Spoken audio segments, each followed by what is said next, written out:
예, 이 욥은 하나님으로 인하여서 다시 한번 상처를 받습니다. 하나님이 자신으로 인하여서 적대적 행동을 벌인다고 생각을 하기 때문입니다.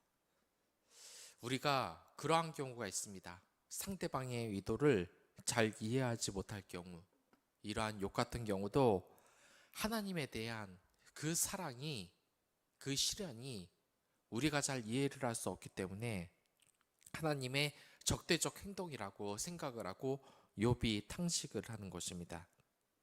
그럼에도 불구하고 이 욥이 정말 잘하고 있는 것 중 하나는 이 하나님에 대한 소망을 놓지는 않고 있다는 겁니다. 하나님에게 말은 하고 있다는 겁니다. 정말 심각한 경우가 어떤 경우입니까? 상대방이 나에 대해서 어떠한 말도 하지 않고 나하고 대화할 의지가 없을 때 우리는 그때가 정말 위기라는 것을 알게 됩니다. 하지만 이 욥을 보면은 하나님이 지금 나에게 이러한 무지막지한 어려움을 주신다고 하나님께 한탄을 하고 있습니다. 이것이 욥이 정말 잘하고 있는 부분입니다. 우리의 신앙생활에서 돌아봐야 할 부분이 이러한 부분이라고 합니다. 하나님께 탄원을 하라. 이게 어떻게 하는 것이겠습니까? 바로 기도하는 것으로 하나님께 탄원을 할 수 있는 것입니다. 그런데 성도분께서는 이런 말을 하시는 적도 있습니다. 이 기도를 하라 그러는데 눈만 깜깜하고 하나님 아버지께 어떻게 기도를 해야 되는 건가 하고 궁금하고 기도에 대해서 교육을 받고 싶다고 하시는 분들도 있습니다. 물론 이렇게 말을 하시는 거 좋습니다. 그리고 더 배우려고 하는 이러한 자세 칭찬받아야 마땅합니다. 그리고 이 기도에 대해서 궁금한 것이 있다면 이러한 과정은 저희 교회뿐만 아니라 다른 교회에서도 늘 진행이 되고 있는 과정입니다. 그러나 한번 생각해 보실 것은 이 기도는 우리가 너무 어렵게 생각하는 것은 아닌가 하는 생각을 하게 됩니다. 여러분들 이 구약의 하나님을 보면은 신약의 하나님과 좀 다른 것이 무엇입니까? 물론 이 하나님의 형상, 이러한 예수님의 어떤 그런 부분이 이 구약에서도 나온다고 이렇게 생각될 수 있는 부분은 많지만 엄밀하게 생각을 해봐서 하나님이 이 구약 시대에 어떤 모습으로 비쳤습니까? 대단히 무서운 모습으로 비쳤습니다. 폭풍 후 하나님의 그 구름의 영광 그리고 하나님의 등만 보고 앞모습을 보면 그 웅장함에 경외함에 죽을지도 모른다고 말합니다. 그러니까 하나님을 보면 죽는다. 이게 어떤 의미냐? 죄송합니다. 이것은 바로 그러한 것입니다. 이 우주를 볼 때 우리가 어떻게 생각이 됩니까? 저는 이 밤하늘에 부모님들과 함께 이 하늘을 보러 간 적이 있습니다. 하늘을 본다면 어떡하냐면 요즘이야 다 아파트 생활을 하지만 옛날에는 집 한 채를 이렇게 사는 경우가 많았습니다. 그래서 이 집 옥상에 가서 돗자리를 펴놓고 여름이나 가을 때 이 시원하게 돗자리를 까놓고 이 하늘을 바라 이 하늘을 바라볼 때가 있는 겁니다. 그런데 그때 감정이 뭔지 아십니까? 정말 무섭습니다. 저 끝없는 하늘이 내 눈앞에 이렇게 보이면 내 자신이 너무 조그매진 것 같고 저 하늘 한가운데 제가 떨어져서 저곳에서 영원히 헤맬 것 같다는 그런 어려움, 공포심이 생긴다는 겁니다. 그런데 만약 우리가 하나님의 그 진짜 모습을 본다면 얼마나 그것이 크겠습니까? 이 우주에 나 혼자 있는 것 같은 이런 공포심 같은 것이 우리 하나님을 볼 때도 그 정신을 잃을 정도로 아득한 것은 아닌지라는 생각을 한번 해보았습니다. 물론 하나님께서는 우리를 죽이려고 하지 않습니다. 하지만 우리가 죄를 지었기 때문에 하나님의 그 영광을 제대로 바라볼 수가 없는 겁니다. 유한한 존재가 됐기 때문에 그러한 것을 인식하시도 똑바로 볼 수도 없는 것입니다. 우리가 하나님과 진정으로 가까이 다가가려면 예수 그리스도를 통해서 가야 되는 겁니다. 그리고 그 예수 그리스도를 향해서 가는 방법이 무엇입니까? 바로 중보자인 예수 그리스도를 부르는 것입니다. 그러면서 기도하는 것입니다. 여러분들, 이 기도의 방법에 대해서 어느 정도 이렇게 교육을 받거니 하지만, 물론 그렇게 받고서 기도하는 것이 여러분들 신앙생활에 더 도움이 되기는 하실 겁니다. 하지만 이 기도의 형식에서 다른 것은 어느 정도 형식을 벗어나도 괜찮은 부분은 있습니다. 왜냐? 이 하나님께 특별히 감사할 부분, 그리고 우리가 소원을 빌 부분, 그리고 하나님에 대한 그 믿음을 고백할 부분, 이렇게 기도의 부분을 어떻게 순서를 줘서 나눠지면은 이 성도분들이 은혜를 받고 기도를 더 잘할 수는 있습니다. 그러나 이러한 교육을 굳이 받지 않더라도 그냥 하나님에게 우리가 대화를 한다고 생각하고 기도를 하면 되는 것입니다. 그래서 이 기도의 방법 중에서 가장 많이 쓰이는 방법이 어떠한 방법입니까? 이 기도의 형식 중에서 해야 되는 방법이 무엇입니까? 일단 기도를 할 때는 여러분들 그렇게 격식에 차려서 감사기도, 먼저 하나님에 대한 믿음을 고백하고, 그 다음에 감사할 제목을 말하고, 그 다음에 나의 죄를 고백하는 단계에 가고, 네 번째에 내 이웃과 나를 위한 이 기도를 하고, 다섯 번째 예수 그리스도의 이름으로 기도드렸습니다. 아멘이라고 하는 겁니다. 이 다섯 가지를 물론 순서에 맞춰서 하는 것도 좋습니다. 그러나 여러분들 한번 생각해 보시기 바랍니다. 여러분들이 사람들과 대화할 때 첫 번째는 이런 말 해야지, 두 번째는 이런 말 해야지, 세 번째는 이런 말 해야지 하는 형식을 만드십니까? 그렇지는 않습니다. 우리가 물론 그러한 순서가 있다고 교육을 받는 것이 은혜가 됩니다. 하지만 본질적으로는 하나님과 대화를 하는 겁니다. 내가 하고 싶은 말을 하나님께 하는 겁니다. 하나님, 제가 참 못나게 살았죠. 정말 죄송합니다. 제 죄를 용서해 주시기 바랍니다. 이렇게 말하면 되는 것이고, 하나님, 정말 저는 주님밖에 믿을 사람이 없습니다. 그리고 주님에게 이런 일에 대해서 늘 감사를 드립니다. 이런 식으로 말하면 되는 겁니다. 근데 이렇게 대화의 형식 중에서도 우리가 빼먹으면 안 돼야 될 것이 있습니다. 이런 형식적인 기도 순서에서도 절대 빼놓지 말아야 될 것이 무엇인지 아십니까? 그것은 우리 주 예수 그리스도의 이름으로 기도드립니다. 아멘입니다. 왜냐? 하나님과 내가 이 기도를 어떻게 해야 되는 건가? 대화를 어떻게 해야 되는 거냐? 라고 말하지만 여러분들 자체가 벌써 이미 방법을 알고 있는 것입니다. 그 방법이 뭐냐? 예수 그리스도를 통해서만 우리가 하나님께 기도를 드릴 수 있다는 겁니다.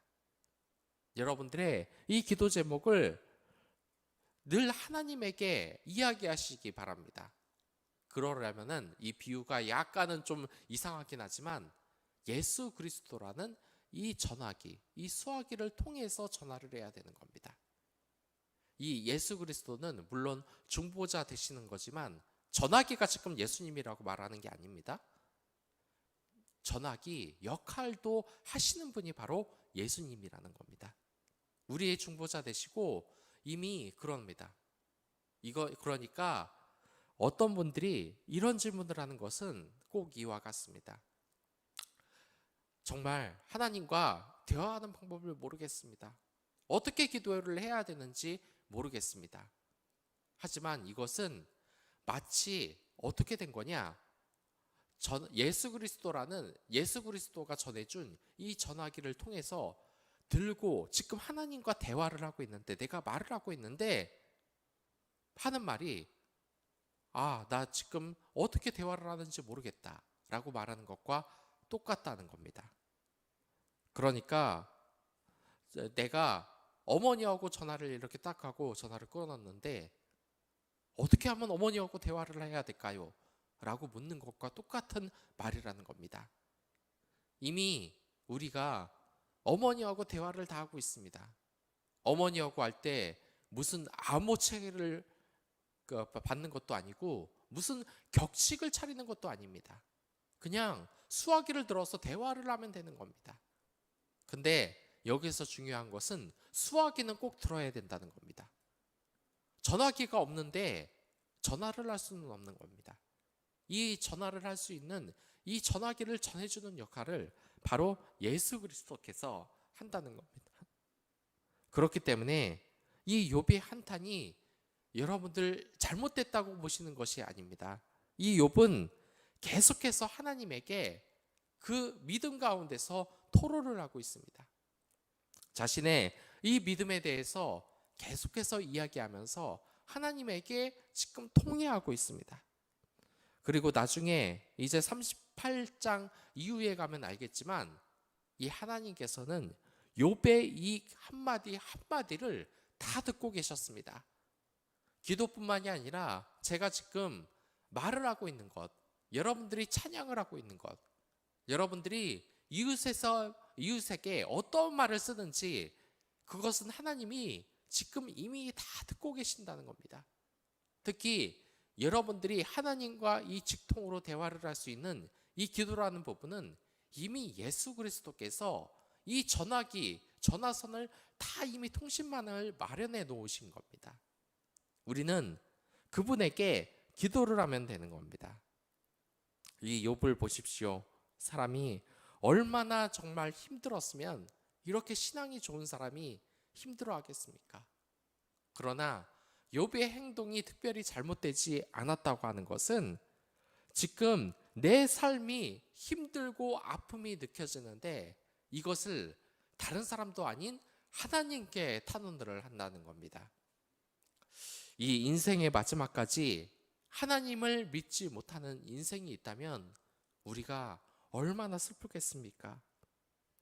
여기에서 24절을 보면 사람이 넘어질 때에 어찌 손을 펴지 아니하며 재앙을 당할 때에 어찌 도움을 부르짖지 아니하리이까 라고 말을 하는데 정말 그렇지 않습니까? 하나님에게 이렇게라도 탄원을 하라는 겁니다. 우리가 하나님의 관계에 있어서 착각하는 것 중에 하나가 하나님의 관계가 너무 어렵다는 겁니다. 격식을 차려서 앞으로 꼭 나가야 된다는 겁니다. 옛날에는 분명히 그랬습니다. 어떻습니까?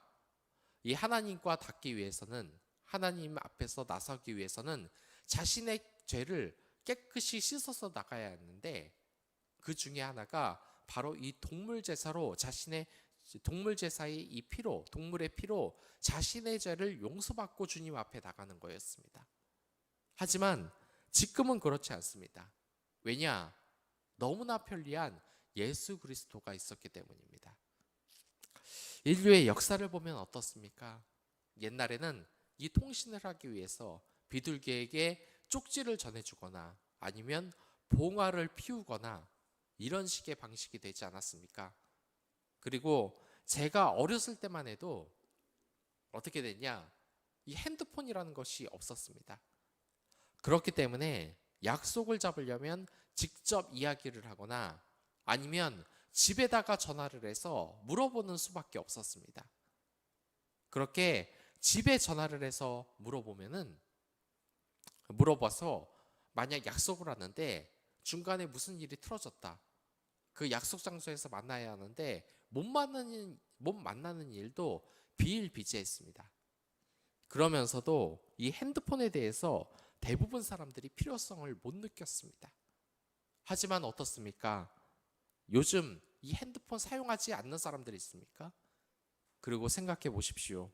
이 핸드폰 없어진다고 하면 얼마나 힘들겠습니까? 이제 사람들과 제대로 연락이 되지 않아서 불안한 사람들도 많을 겁니다. 우리가 이 예수님의 은혜에 감사할 것은 바로 그러한 것이 아니겠습니까?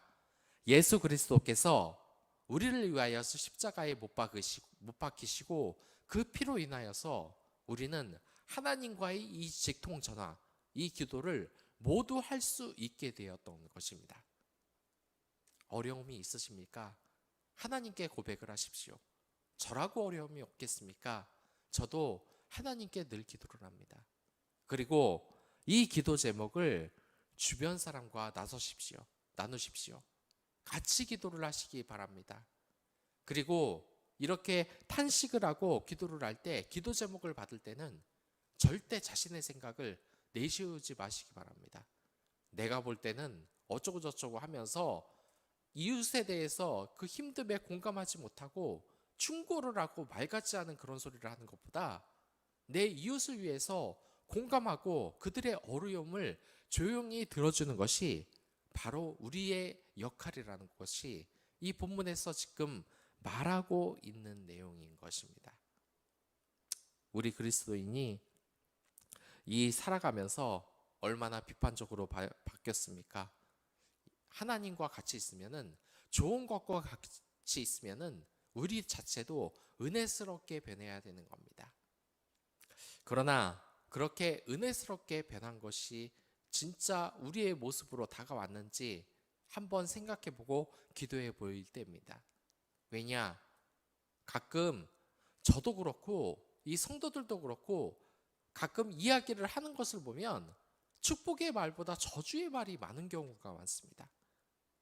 학교 누가 잘못됐다, 뭐 학교 직장 동료가 또 이상하다, 흉을 보거나 아니면 이 나라 누가 아주 너무나 잘못을 했다, 이런 얘기는 정말 많이 주고받지만 내 자신이 어떤 사람인지에 대해서는 그렇게 기도를 많이 하지 않는다는 겁니다. 우리가 다른 사람의 기도를 먼저 듣고 축복의 말을 하고 그들의 말에 귀를 기울여 주시기 바랍니다. 여기 욥이 지금 하나님께 탄식하지 않습니까? 여러분들은 지금 만인 제사장입니다. 다른 사람들의 그 고민을 들어줘야 하는 위치가 바로 여러분들의 위치라는 겁니다. 그런데 욥같이 이렇게 탄식하는 세상 사람들을 향하여서 예수님같이 위로를 주고 하나님께 연결을 시켜주고 그 기도를 같이 공감하며 들어줘야 되는데, 이 욥의 세 친구처럼 오히려 네가 죄를 져서 이 꼴이 난 게 아니냐라고 말하면 이 세상 어느 사람들이 이 기독교인들에게 마음을 기대겠습니까? 이 기독교인들에게 기도 제목을 이야기하고 같이 이 교회에 나와서 하나님을 예배드리겠습니까? 이제부터라도 우리의 본 모습을 찾아야 됩니다. 이러한 욥 같은 자가 있다면 그들의 고민을 들어주는 것, 그들이 중보자 역할을 하여서 예수님을 소개해주는 것, 그것이 바로 우리의 역할입니다. 늘 그런 생명의 빛이 되는 우리가 되길 하나님께 기도하길 원합니다. 그럼 다 같이 기도하도록 하겠습니다.